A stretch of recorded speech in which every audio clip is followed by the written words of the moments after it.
हे मैया कक तोहर पूजैया हम गवैया बनलो ना। हे मैया कक तोहर पूजैया हम गवैया बनलो ना। हम गवैया बनलो ना। हे माँ हम गवैया बनलो ना।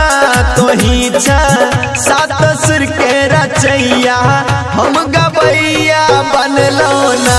हे मैया कक तोहर पूजैया हम गवैया बनलो ना।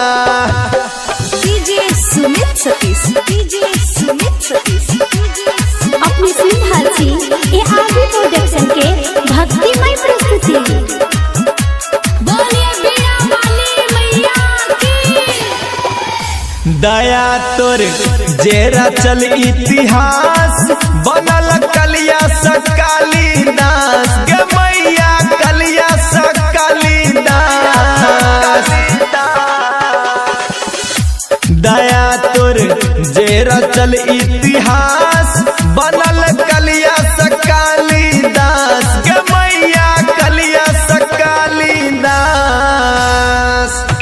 तो हमरो नैया के तो खबैया जे गवैया बनलो ना।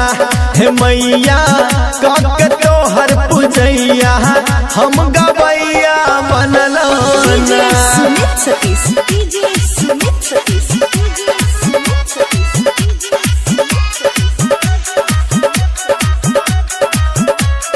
बोलिए सरस्वती मैया की। पुरेला छोट सा हमर आस भेलो इंटर बीए पास। गे मैया इंटर बीए पास। पुरेला सब दिन हमर आस भेलो इंटर बीए पास। गे मैया इंटर बीए पास।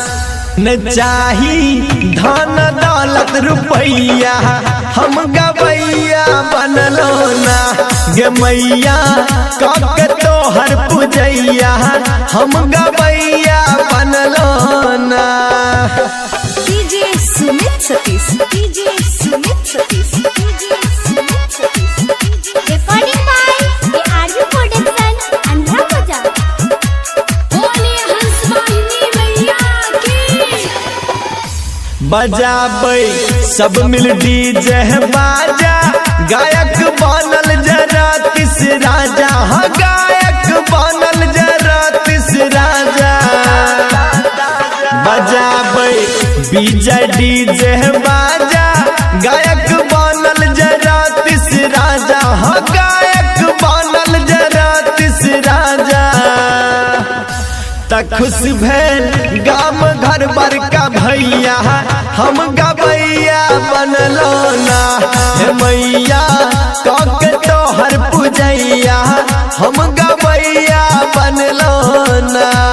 हम गवैया बनलो ना। हे माँ हम गवैया बनलो ना। तोही छा सात सुर के रचैया हम गवैया बनलो ना। हे मैया कक तोहर पूजैया हम गवैया